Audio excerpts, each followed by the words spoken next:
जय हिंद। वंदे मातरम। आप सभी का अपने इस यूट्यूब चैनल पर स्वागत है।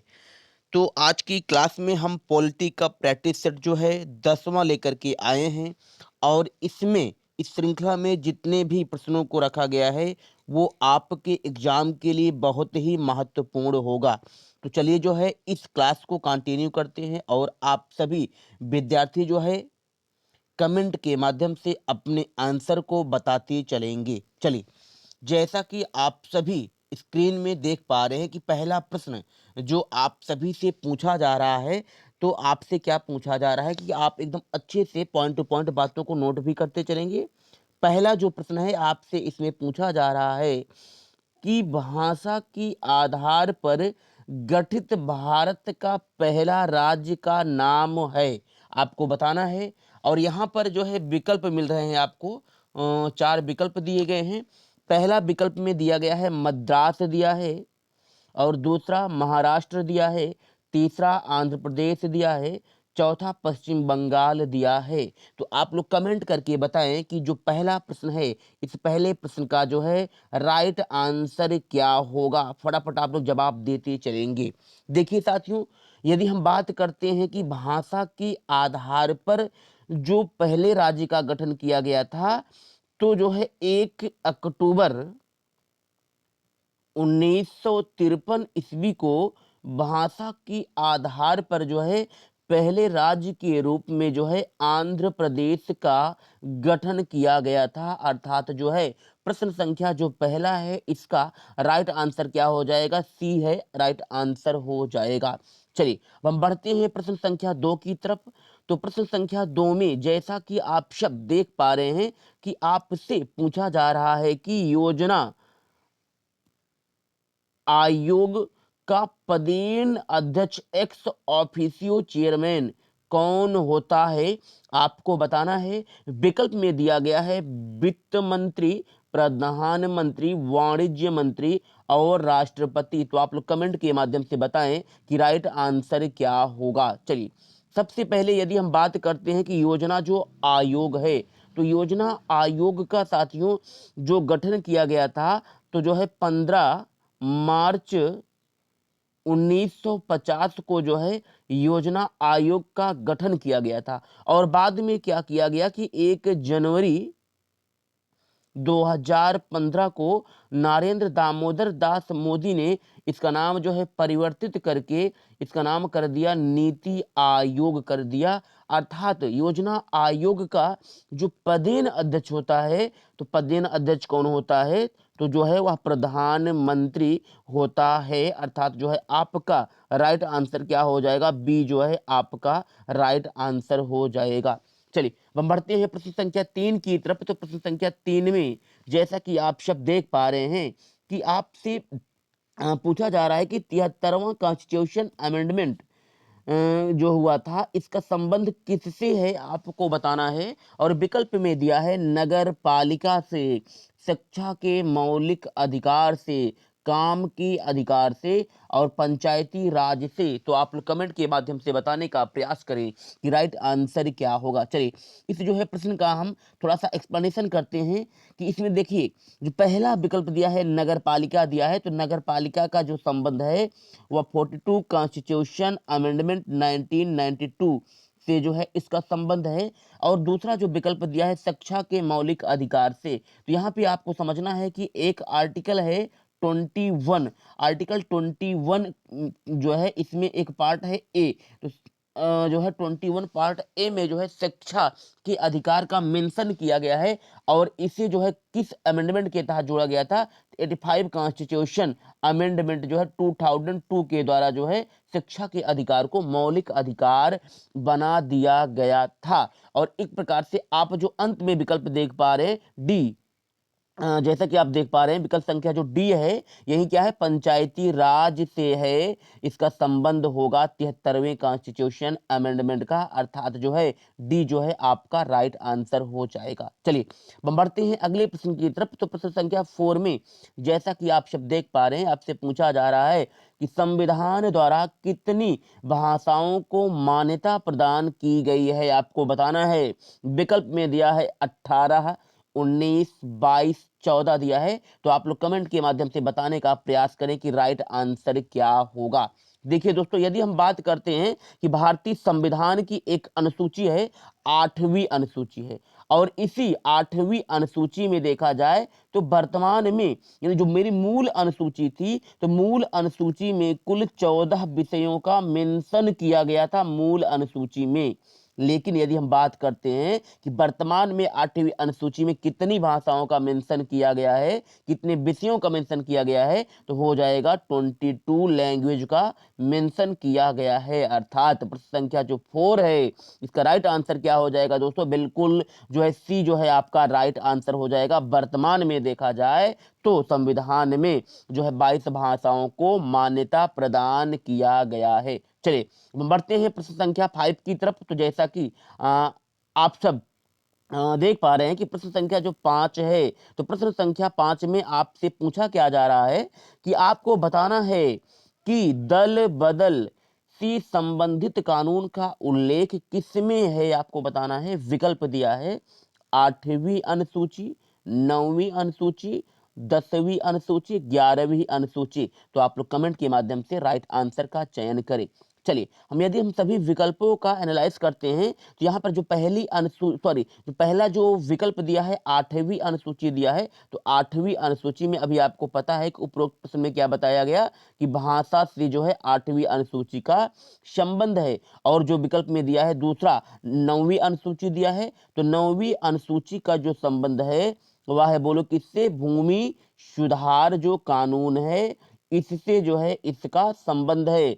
और विकल्प में जो दिया है 10वीं अनुसूची दिया है ना, तो बिल्कुल 10वीं अनुसूची का ही संबंध किससे है? दल बदल कानून से है। यही क्या हो जाएगा? राइट आंसर हो जाएगा। और 11वीं अनुसूची का संबंध बोलो किससे है? तो पंचायती राज व्यवस्था से है। एक उम्मीद और आशा करते हैं कि यहाँ तक जो है आप सभी को सारी बातें समझ में आ गई होंगी। चलिए हम बढ़ते हैं प्रश्न संख्या 6 की तरफ। तो प्रश्न संख्या 6 में जैसा कि आप सब देख पा रहे हैं कि आपसे पूछा क्या जा रहा है, जैसा कि आप देख रहे हैं, तो आपसे पूछा जा रहा है कि संविधान के किस आर्टिकल के आधार पर देश में वित्तीय आपात, देश में फाइनेंशियल इमरजेंसी की घोषणा की जा सकती है। आपको बताना है। विकल्प दिया है आर्टिकल 358, आर्टिकल 359, आर्टिकल 360, और दिया है डी विकल्प में संविधान में वित्तीय आपात का प्रावधान नहीं है। तो आप लोग कमेंट के माध्यम से बताने का प्रयास करें कि राइट आंसर क्या होगा। बिल्कुल आप सभी तेजी से आंसर देने का प्रयास किया करें। चलिए यदि हम देखते हैं कि जो वित्तीय आपात है, तो वित्तीय आपात का जो उल्लेख किया गया है आर्टिकल 360 में किया गया है। और यदि हम बात करते हैं कि आपातकाल के विषय में, इमरजेंसी के विषय में, तो मतलब कितने प्रकार से जो है आपातकाल भारत में लगाया जा सकता है, तो भारत में देखा जाए तो 3 कंडीशन में जो है आपातकाल लगाया जा सकता है। पहला आता है आर्टिकल 352 आता है, और दूसरा आर्टिकल आता है 356 आता है, और तीसरा जो आर्टिकल आता है अभी आपने देखा कि आर्टिकल 360 आता है। यहाँ पे समझना है आपको कि आर्टिकल जो 352 है, तो आर्टिकल 352 के तहत देखा जाए तो युद्ध या बाह्य आक्रमण या सशस्त्र विद्रोह की स्थिति में जो है राष्ट्रीय आपात की घोषणा की जा सकती है। और आर्टिकल जो है 356 के तहत देखा जाए तो इसके तहत जो देखा जाए तो राज्य की संवैधानिक मशीनरी फेल होने की स्थिति में जो है राष्ट्रपति शासन किसी भी राज्य में लगाया जा सकता है। और 360 में आपने देख ही लिया, अर्थात आपका राइट आंसर क्या होगा? सी जो है आपका राइट आंसर हो जाएगा। चलिए अब हम बढ़ते हैं प्रश्न संख्या 7 की तरफ।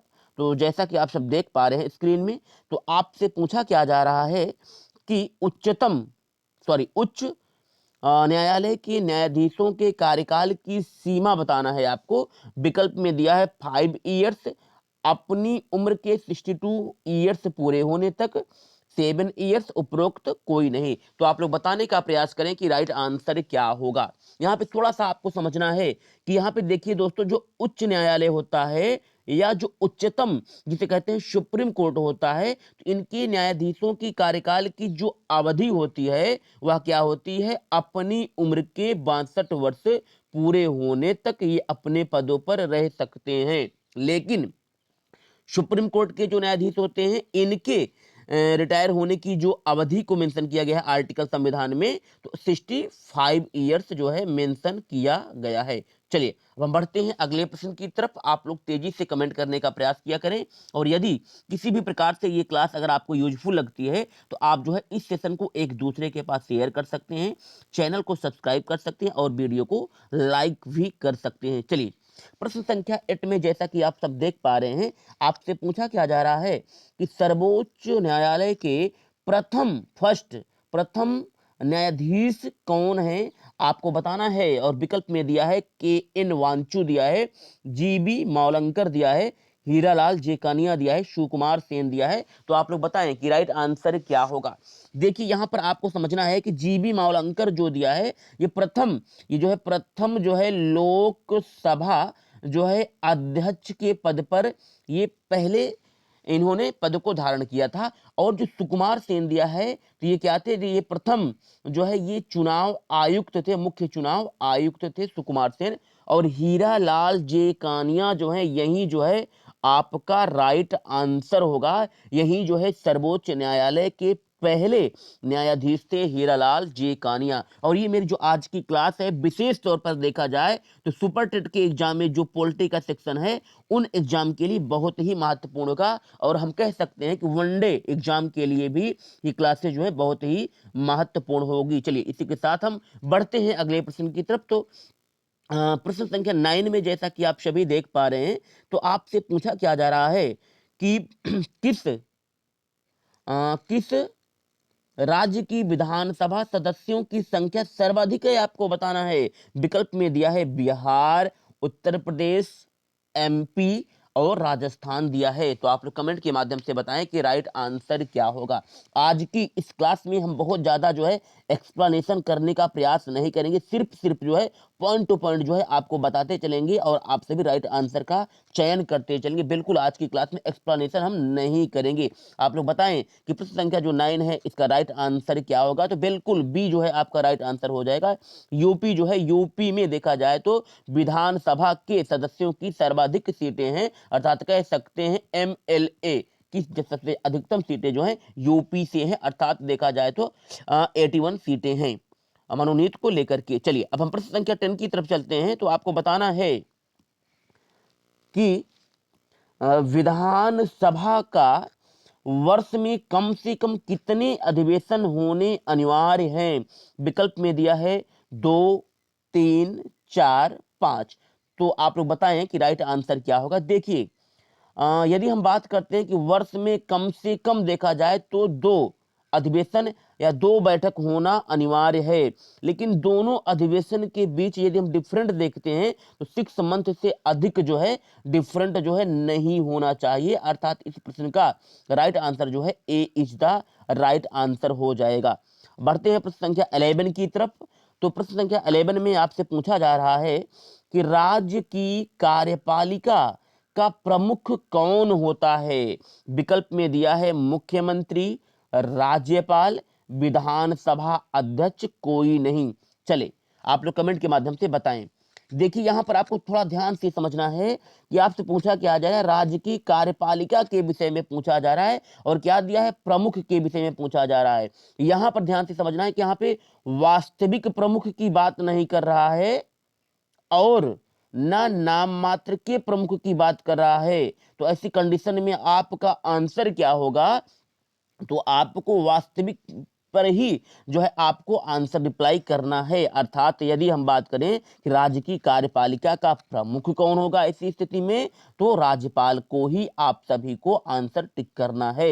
अर्थात जो है बी हो जाएगा आपका राइट आंसर हो जाएगा। हम बढ़ते हैं अगले प्रश्न की तरफ। तो प्रश्न संख्या 12 में आपसे पूछा जा रहा है कि केंद्र सरकार का प्रथम विधि अधिकारी कौन होता है। विकल्प में दिया है भारत का मुख्य न्यायाधीश, केंद्रीय विधि मंत्री, महान्यायवादी, महाधिवक्ता। यहां पे आपको ध्यान से समझना है क्या पूछा गया है, केंद्र के विषय में पूछा गया है तो केंद्र का प्रथम जो विधि अधिकारी होगा वह हो जाएगा महान्यायवादी होता है। और किस आर्टिकल के तहत होता है तो आर्टिकल जो है 76 के तहत जो है केंद्र सरकार का प्रथम विधि अधिकारी महान्यायवादी कहलाता है। और राज्य का प्रथम विधि अधिकारी कौन हो जाएगा तो जो है राज्य महाधिवक्ता हो जाएगा। आर्टिकल जो है 165 के अकॉर्डिंग हो जाएगा। चलिए हम बढ़ते हैं अगले प्रश्न की तरफ। तो प्रश्न संख्या जो 13 है तो 13 में आपसे पूछा जा रहा है कि जो है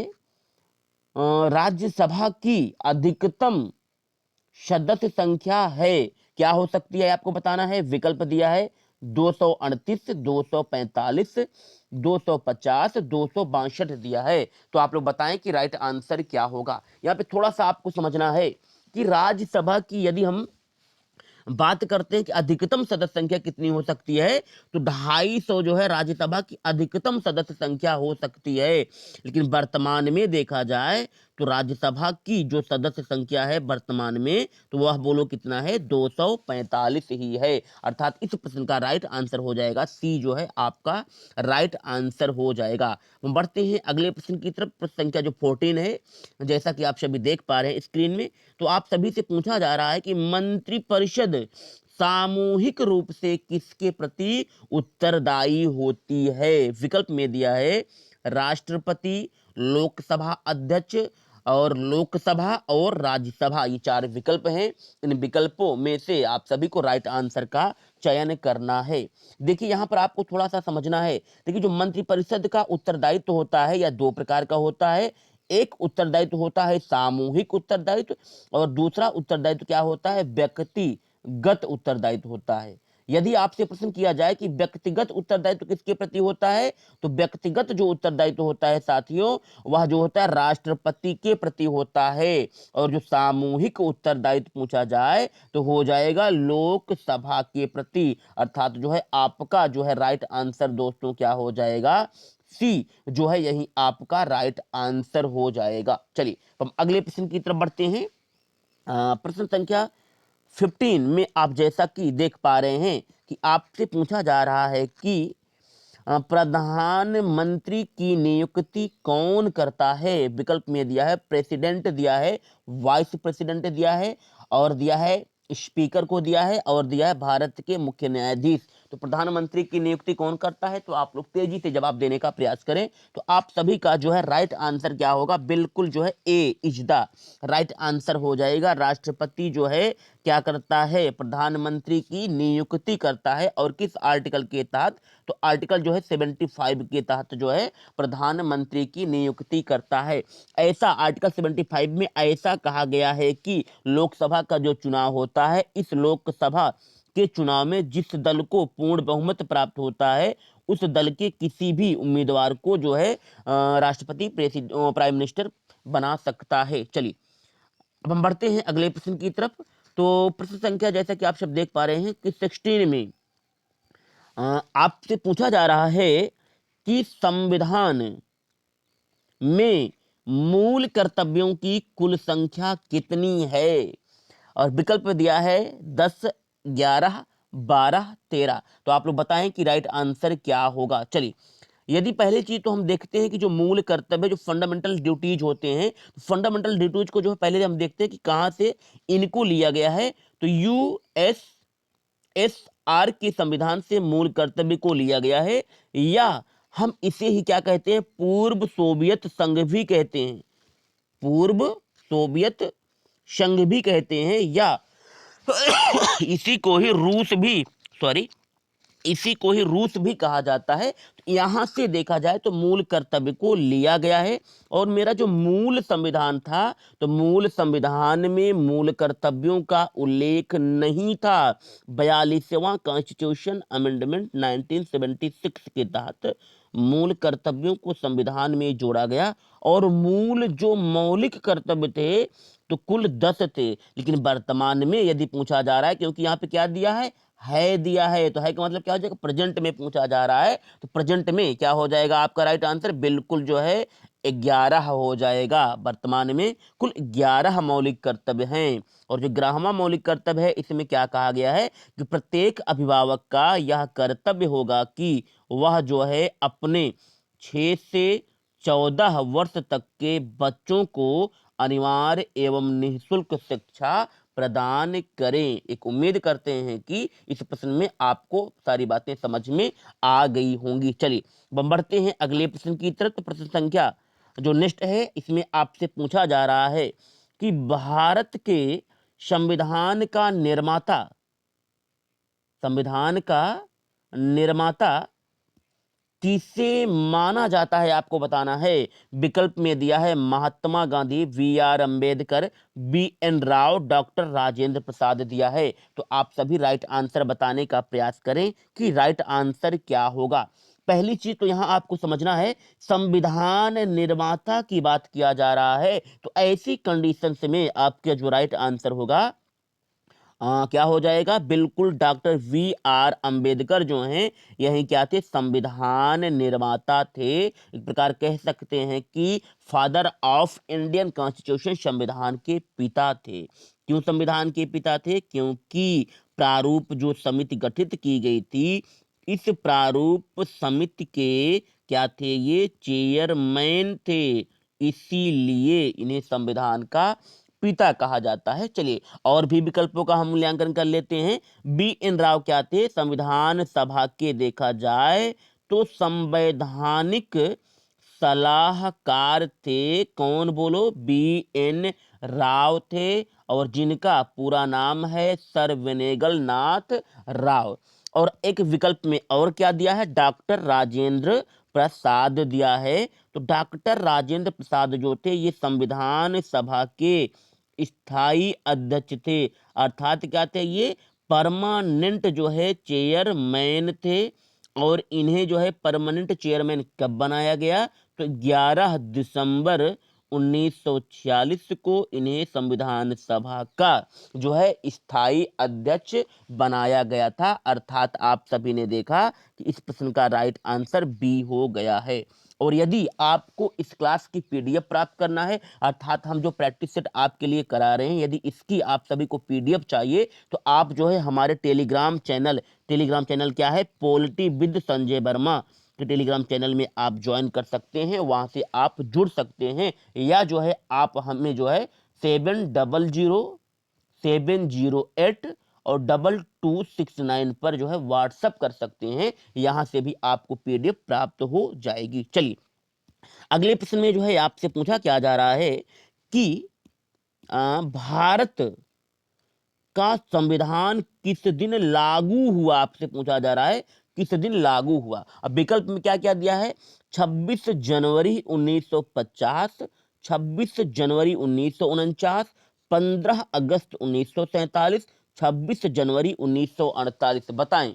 बिल्कुल यदि आप कभी भी एग्जाम हॉल में बैठे हैं तो आपको भले ही प्रश्न समझ में आ रहा है, लेकिन विकल्पों को एक बार दो बार अच्छे से पढ़ेंगे और पढ़ने के फलस्वरूप ही राइट आंसर का चयन करेंगे। क्यों, क्योंकि देखिए यहां भी मैंने 26 जनवरी दिया है, यहां भी 26 जनवरी, यहां भी 26 जनवरी दिया है, तो आप सभी विकल्पों को पढ़ेंगे। विकल्प को पढ़ने के पश्चात आप राइट आंसर का चयन करेंगे कि क्या होगा, अर्थात राइट आंसर क्या हो जाएगा, 26 जनवरी 1950 की तिथि को ही संविधान को लागू किया गया था। अब आप लोग कमेंट के माध्यम से बताएं कि मेरा जो इंडियन कॉन्स्टिट्यूशन है इसे कब एडॉप्ट किया गया था, अर्थात कब जो है अंगीकृत किया गया था, या बोलो अपनाया गया था। आप लोग तेजी से कमेंट करके आंसर बताएं। चलिए अब हम बढ़ते हैं नेक्स्ट प्रश्न की तरफ। तो अगले प्रश्न में आपसे पूछा क्या जा रहा है, जैसा कि आप सभी स्क्रीन में देख भी पा रहे होंगे। तो आपसे पूछा जा रहा है कि भारतीय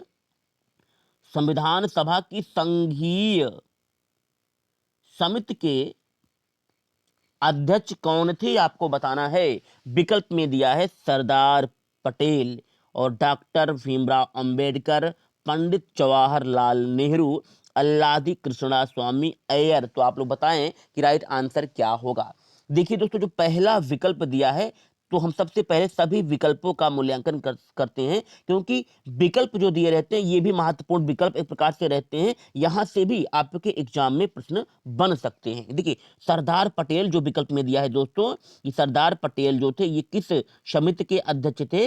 ये जो प्रांतीय समिति थी, इस प्रांतीय समिति के अध्यक्ष कौन थे? सरदार पटेल जी थे। और इसके साथ ही देखा जाए तो मौलिक अधिकार से संबंधित जो समितियां बनाई गई थी, फंडामेंटल राइट से संबंधित जो समितियां बनाई गई थी, इसके भी अध्यक्ष थे कौन? सरदार पटेल थे। और बी आर अंबेडकर दिया है, तो बी आर अंबेडकर जो थे ये ड्राफ्ट कमेटी यानी जिसे कहते हैं प्रारूप समिति, इस प्रारूप समिति के जो है अध्यक्ष कौन थे? बी आर अंबेडकर थे। और अगला जो विकल्प में दिया है पंडित जवाहरलाल नेहरू, तो पंडित जवाहरलाल नेहरू ही क्या थे? ये संघीय शक्ति समिति या हम कहें संघ संविधान समिति के अध्यक्ष कौन थे? बोलो, पंडित जवाहरलाल नेहरू थे। एक उम्मीद और आशा करते हैं कि यहां तक आप सभी को सारी बातें पॉइंट टू पॉइंट समझ में आ रही होंगी, और आप लोग तेजी से कमेंट करें यदि ये क्लास किसी भी प्रकार से यदि आपको यूजफुल लगती है, तो आप मेरे चैनल को सब्सक्राइब भी कर सकते हैं और वीडियो को एक दूसरे के पास शेयर भी कर सकते हैं। चलिए अगले प्रश्न की तरफ चलते हैं। प्रश्न संख्या 4 नेक्स्ट, सॉरी, हाँ, इस प्रश्न में आपसे पूछा क्या जा रहा है कि भारतीय संविधान सभा की प्रारूप ड्राफ्ट कमेटी के अध्यक्ष कौन थे, आपको बताना है।